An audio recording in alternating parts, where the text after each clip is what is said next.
Good morning students, myself Shivam Arora from Silver Bells, Mansoor, Palampur. Today I am here for our chapter number 3 sports. Okay, हमारा जो chapter number 3 है वो क्या है student? Sports है of class 7 है और part 1.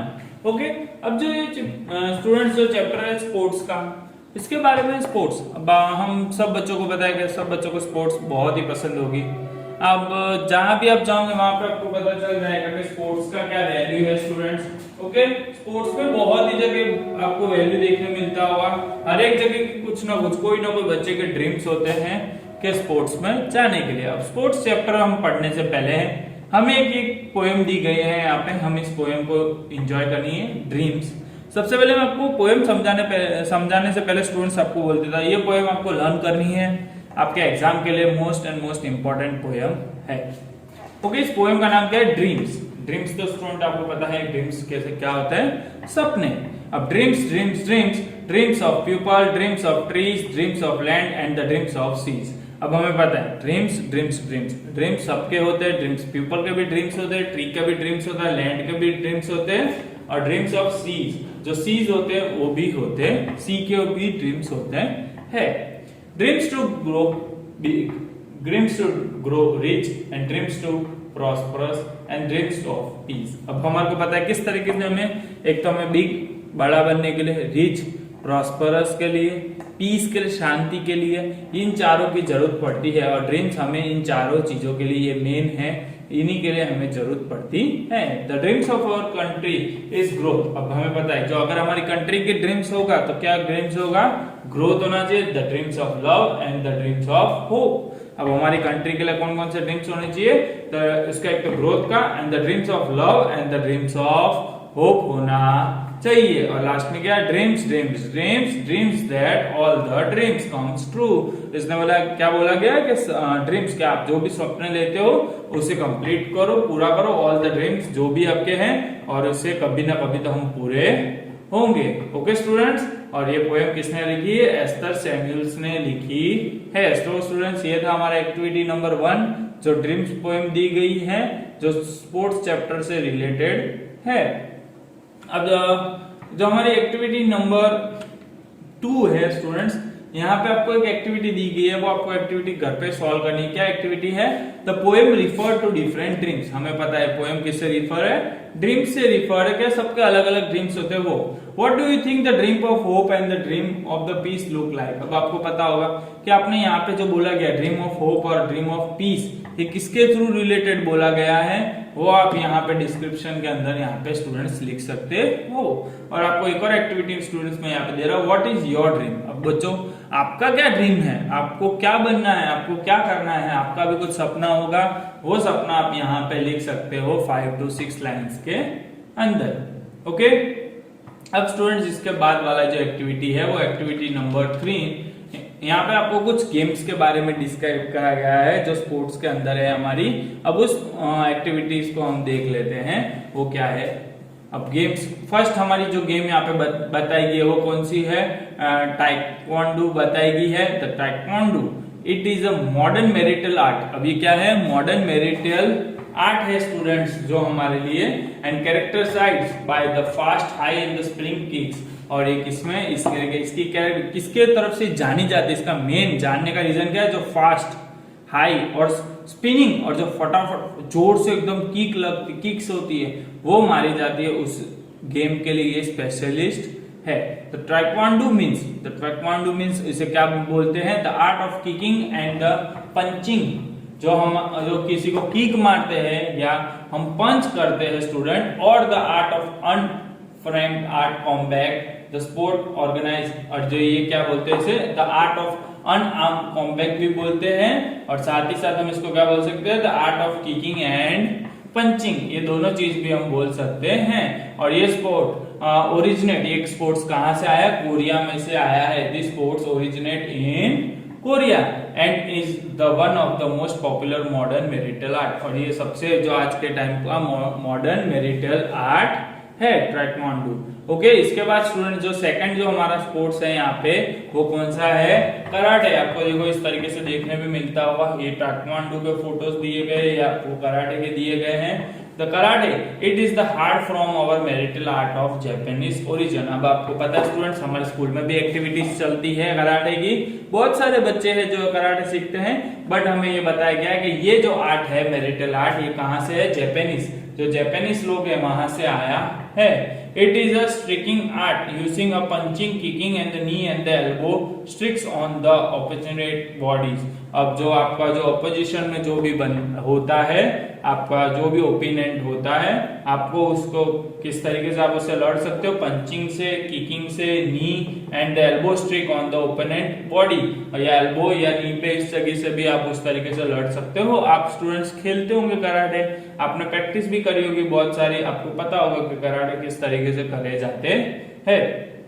The karate पैटिनर is called कराटिका, और जो उसका जो कराटे का जो प्रैक्टिशनर होता है, जो को प्रैक्टिस कराता है, उसको क्या बोलते हैं, कराटिका बुला जाता है स्टूडेंट्स। ओके, अब इसके बाद जो नीचे है जूडो, थर्ड इसके स्पोर्ट्स कौन सी दी गई है, जूडो बोली गई है।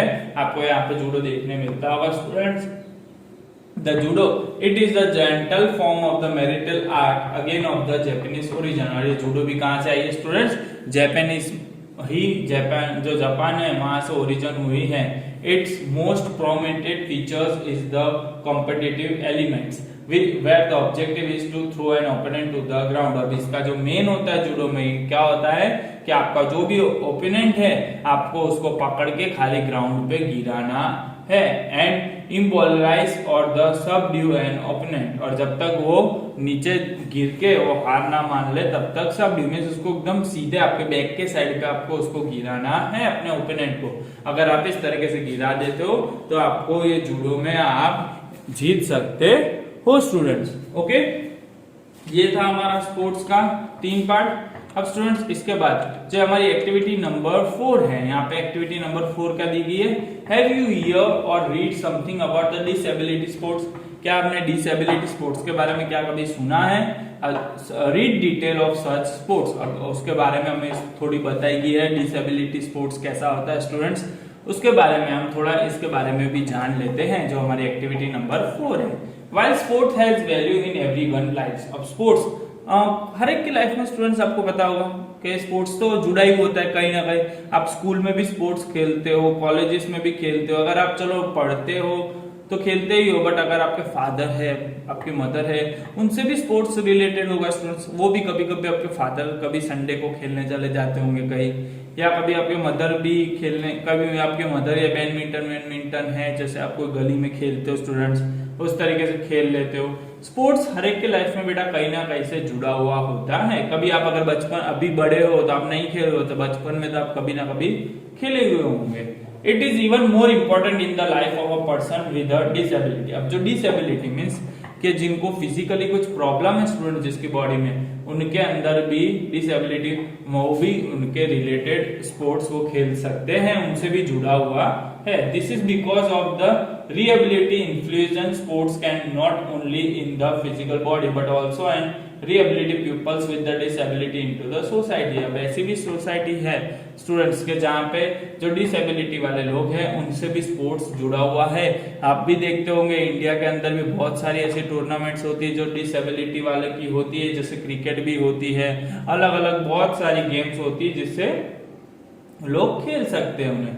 The furthermore sports teach independence. और जो स्पोर्ट्स है स्टूडेंट्स हमें क्या सिखाता है कि आपको इंडिपेंडेंस, उनको इंडिपेंडेंस किस तरीके से रहना, खुद से किस तरीके से जीना वो सिखाता है। Nowadays people with the disability participate in the high performance as well as in the competitive and the recreational sports। जैसे मैंने आपको बताया जो डिसेबिलिटी वाले जो लोग होते हैं वो अलग अलग हाई लेवल पे मीन्स नेशनल लेवल पे, इंटरनेशनल लेवल पे पार्टिसिपेट करते हैं कंपटीशन का साथ कंपटीशन में, और जो उनके कॉम्पिटिटिव होते हैं सारे, और वो भी उसके सामने जो कंपटीशन होते हैं उनके साथ, ओपोनेंट के साथ भी लड़ते हैं।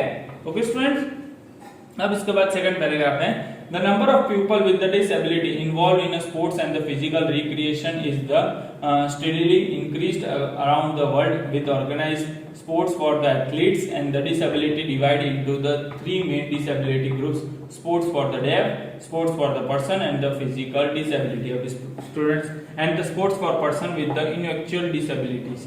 अब स्टूडेंट्स, हमारे जो डिसेबिलिटी का आजकल के जो नंबर ऑफ पीपल्स है वो क्या हो रहा है, दिन भर दिन बढ़ता ही जा रहा है, और बढ़ने के साथ इसको स्पोर्ट्स में क्या करा गया, अलग अलग कंपटीशन हाई लेवल पे करने गए हैं। और स्टूडेंट, हमारा जो कंपटीशन है 3 लेवल पे आजकल डिस्ट्रीब्यूट करा गया है, अलग अलग जो डिसेबिलिटी है उससे डिवाइड करा गया। जो हमारे स्पोर्ट्स अथॉरिटी है, जो एथलेटिक्स जो करवाते हैं, उन्हें फर्स्ट क्या करा है, 3 मेन डिसेबिलिटी ग्रुप्स का हम फर्स्ट देख लेते हैं। स्पोर्ट्स फॉर डेफ, जो डेफ पर्सन है उसके लिए sports, the sports for person with the physical disability, और जो फिजिकली डिसेबिलिटी है उनके लिए अलग होता है। और जो थर्ड है हमारा the sports for person with intellectual disability, और जो पर्सन इनएक्चुअली डिसेबिलिटी है उनके लिए भी ये स्पोर्ट्स कराया जाता है। स्टूडेंट्स, टोटल 3 वे में अलग अलग डिसेबिलिटी ग्रुप्स का हमें कंपटीशन होता है। From the later the 1980s the organisation began to include the athletes with the disability in the sporting events such as the Olympic Games and the Commonwealth Games. Students, 1980 से ये जो organisation है बेटा, जो disability sports की, वो तब से एथलीट के साथ कंपटीशन कर रही है, एक ऑर्गेनाइज भी करती है स्पोर्टिंग इवेंट्स में। जैसे कि जो सबसे इंटरनेशनल लेवल के जो गेम्स होते हैं, Olympic games and the Commonwealth games होते हैं, उसके अंदर भी डिसेबिलिटी की रेस होती है, और ये सारी की सारी जो ट्रस्ट है वो ऑर्गेनाइज करती है।